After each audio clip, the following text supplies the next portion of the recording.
Kapiling natin sa ating linya ng komunikasyon si Bicol Saro Party List Representative Terry Ridon, ang Committee on Public Accounts Chairperson dyan sa Kamara de Representantes. Magandang araw po sa inyo. Si Bombo Dennis Hamito po ito. Together with me, si Bombo Everly Rico. Welcome to the program, Mr. Chairman. Ay, magandang umaga. Maraming salamat po sa pag-imbita. Ang unang-una, matapos na maideklara na tapos na raw yung Infracom hearings, wala na ho ba kayong pending issues o kaya ay pinadalang sa PINA na kinakailangan ma-comply and para ho dito sa formal termination, ano po yung mga susunod na development? Well, ang estado po ng House Infrastructure Committee ay suspended indefinitely pa lang po ito habang tumatakbo po yung proseso ng Independent Commission for Infrastructure. So, sabihin, pagka ho natapos ng ICI ang kanila pong trabaho, I think pwede naman mag-reconvene pa ang Infracom para pag-usapan pa ho yung mga bagong mga usapin at yung mga iba pa hong mga bagay na hindi pa ho nito natatapos. Chairman, may isusumiti pa rin ba kayo na committee report kahit initial, ika nga, dahil suspended pa lang pala itong status at ito ho ba ay copy furnish yung independent commission o ito ay for consumption ng House of Representatives lamang?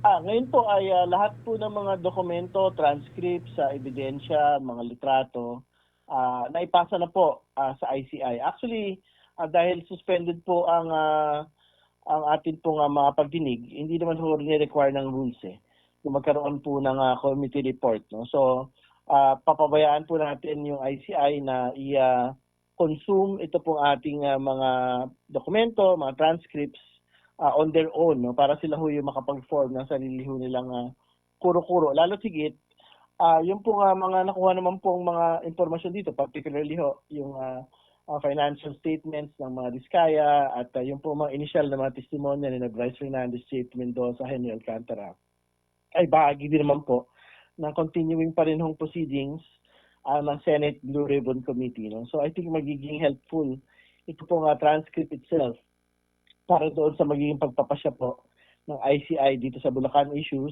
at sa mga Diskaya issues. Ang akin hong katandem dito si Bombo Everly Rico, meron din ilang katanungan para po sa inyo, Mr. Chairman. Bombo Ever. Alright. Kung ano naman po yung take po ninyo sa naging pahayag po ni dating Senate President Jesus Escudero na scripted lamang daw po yung sinasagawang pagdinig ng Kamara hinggil po dun sa maanomalya pong flood control projects? Alam niyo kung talagang totoong script yung pong mga proceedings, hindi lang ng House Infrastructure Committee, kahit yung Senate Blue Ribbon Committee, sinasabi niya para may script din para kay former Speaker Martin Romualdez. Hindi ho yung totoo kasi kung meron ng script, dapat sinalang na ho namin sa unang pagkakataon pa lang si DPWH Undersecretary Roberto Bernardo para pinag-usapan ho namin agad. Ito pong kickback scheme kung saan kasabot po yung kaibigan niya na si Maynard Wu. Na kung saan meron pong usapin po ng flood control corruption at nagbibigay ho ng kickback. So yun yung una. Pangalawa, kung meron ng script, dapat sinalang na rin ho agad sina Bryce Fernandez, J.P. Mendoza sa unang pagdinig pa lang para ho pangalanan na po yung mga senador. Pero nakita naman ho natin, very spontaneous po yung testimony, kahit po yung buong komite, nagulat din ho, at yung bayan, nagulat doon sa mga litrato, dokumento, mga testimonya po ni Bryce Fernandez and J.P. Mendoza on the second hearing. Pwede ho namin ginawa yung first hearing, pero dahil wala naman ng script, talagang second hearing pa ho, na isa lang po itong dalawang mga tao po ito. At panghuli, nagagalit si Senator Cheese, bakit daw siya pinapangalanan doon sa mga donasyon po ni Lawrence Lubiano sa kanya pong kampanya ng 2022.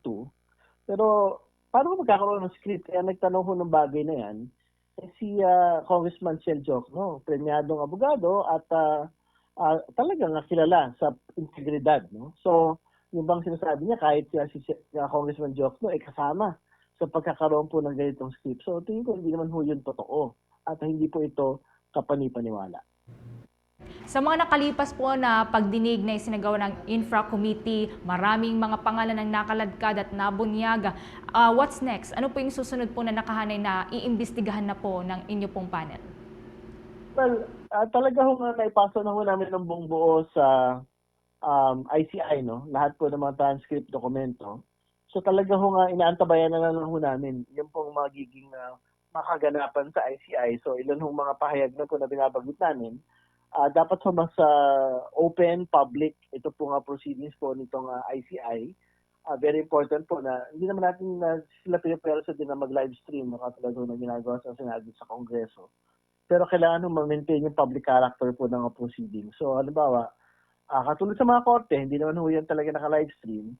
Pero dapat bukas pa rin ho sa publiko, sa media, yung po mga proceedings para narinig din po nila yung sinasabi po ng mga inimbitahan nila mga resource persons. No? So may ibig sabihin, para mahirap po ata na yung po mga resource persons na ini-invite o mga sinasabpina, ang kausap lang at nakakarinig sa kanila po mga pahayag ay yung po mga 3 miyembro lang po ng komisyon. No? So I think mas maigi pa rin po talaga na kasama pa rin ho ang publiko dito po sa pagsilip sa mga detalye po nitong flood control corruption na inilulunsad po ng ICI. Pinata, maraming salamat po, Representative Ridon, sa mga impormasyon na inyo pong naibahagi. Maraming salamat. Magandang umaga. Mga kabombo, mga ka-Star Nation, nakausap po natin ang Infracom Committee Chairman, si Representative Terry Ridon ng Bicol Saro Party List.